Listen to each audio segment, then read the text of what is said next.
After more than 18 months since the Tough Break campaign, the contract drought was finally quenched with the launch of the Jungle Inferno update.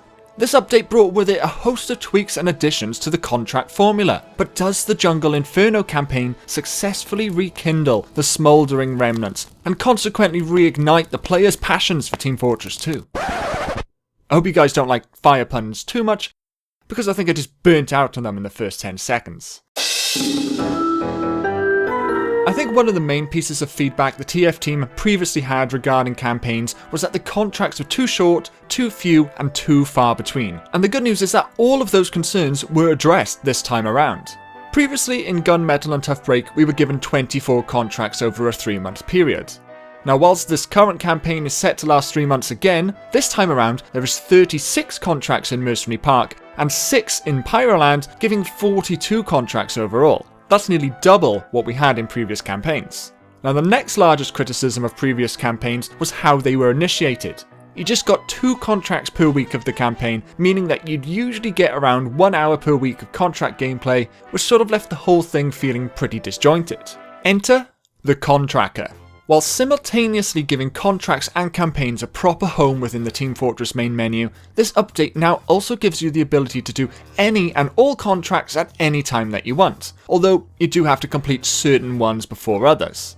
But the good news is on that front that there are many different paths that you can go down. Formerly, if you had a spy contract but you didn't feel like playing spy right now, you were kind of buggered. But now, if you don't fancy playing spy, there's usually 3 or 4 different paths that you can go down at any given time, depending on how much of the contracts you have already completed. So what's the reason for contracts to exist anyway? Well, it's rewards, of course.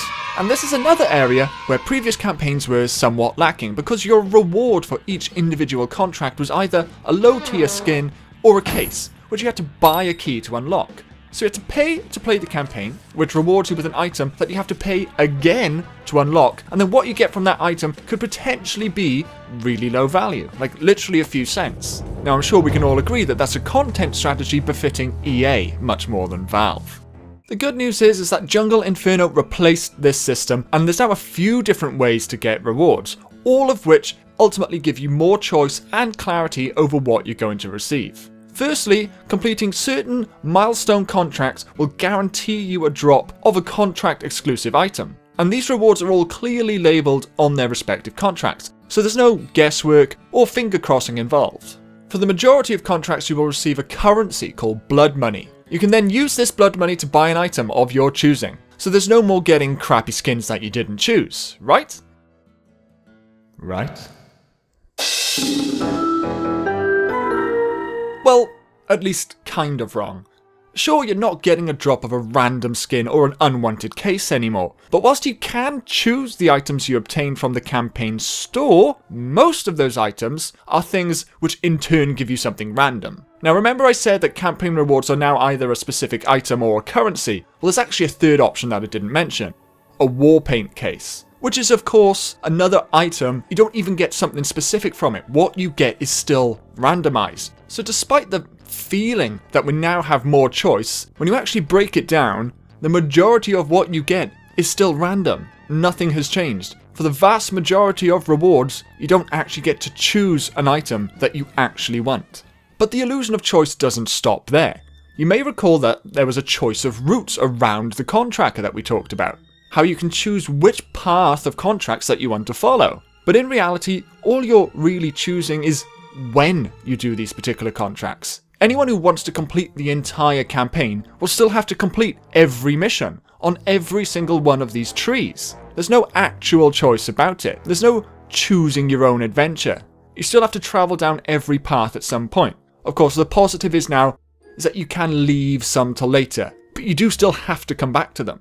Now there is of course an exception to this. These weapon and class based contracts over on this side of the contractor, where you are sincerely presented with a choice. Here you can choose from 3 options and then the other 2 completely get removed. This is a genuine choice unlike the rest of the campaign. Now what I don't understand is why this approach wasn't used elsewhere, specifically in the Maps series of contracts. Okay, you want me to play CTF. but why not let me choose between the maps? There's a reason I filter out 2-4 permanently under normal circumstances. Obviously Valve felt that people would benefit from being able to choose which classes they play over on this side, so why not with the maps as well? The result of this for me was many genuinely miserable gaming hours. I play games to have fun, and there's certain maps which simply aren't fun, especially when playing the objective is taken into account. The amount of server hopping and grinding required to get a round of Turbine without 6 engineers in our spawn room, so it's possible to actually get a kill on someone holding our intelligence, doesn't bear talking about. And this brings me on to the advanced contract objectives. In earlier campaigns, these were just for glory. There was nothing to gain but meaningless internet points and a gold shiny coin. However, now you need them. You need to complete a certain amount of these advanced objectives in order to get stars to unlock other contracts. And the problem here for me is that most of them aren't advanced because they're difficult. Most of them are advanced because they're a grind. Do this simple task 12 times. Do this boring thing 20 times. There's no actual skill involved here. Most advanced objectives require you to play inefficiently, in a way that you normally wouldn't play, camping on the objective instead of pushing ahead, for example. They require you to do some menial action over and over again. Of course, there are some exceptions to this, I won't deny that, but in general, this part of the campaign felt, to me at least, poorly thought out. And to make this grind even more of a grind, this campaign is the first one where you can't do multiple at once, and you also have to wait till the end of a round to hand in your contract. So you can't just finish a contract and then start another one. You have to carry on playing on Turbine for however many hours it takes for someone to finally get 3 captures. Earlier campaigns allowed you to do multiple contracts at the same time. Say for example you had an Upward contract and a Spy contract. Well then you could play Spy on Upward and work towards both at the same time. For no other reason other than to arbitrarily extend the amount of time it takes you to finish the campaign, you can't do this anymore. And the same goes for the fact that you have to wait till the end of the round. There's no purpose to that other than to just make the campaign feel like it lasts longer. I've seen people argue that, oh but actually this stops people leaving the match. Well, the majority of contracts aren't map specific. So the majority of situations when someone finishes a contract, they'll just start a new one in the same server, so I don't think that that is a fair point. Ultimately, both of these things lead to a lot of repetitive activities, further making the campaign feel, in my opinion of course, as more of an obligation than a fun pastime.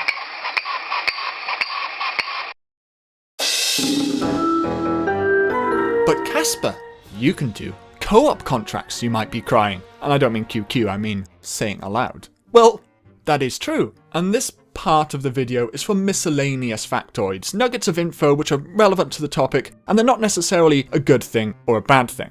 When you party up with people, any actions that they do in-game also count towards your contract. This is of course great as it effectively halves your required effort. If you queue with a friend, it thirds it if you queue with 2 friends, and so on. But this ties in with my previous negative point. Did Valve add this feature because they knew that some of the objectives were a grind? Was the campaign balanced and designed around the idea of playing with multiple people at once? And is that why it feels dragged out if you're playing solo? Because everything is balanced to take half the amount of time? Who actually knows? But when I heard co-op contracts, I thought that this meant I would have to party up and overcharge a friend 5 times, or upgrade a friend's building as engineer, or extinguish them with my mad milk. And again, whilst there is the occasional objective that asks you to do something like extinguish a teammate, there's really nothing in this campaign that I would personally describe as cooperative, other than of course the element where you can speed up the grind. But the biggest question for me is why? Why are we doing this? Who is contracting us? It all feels a bit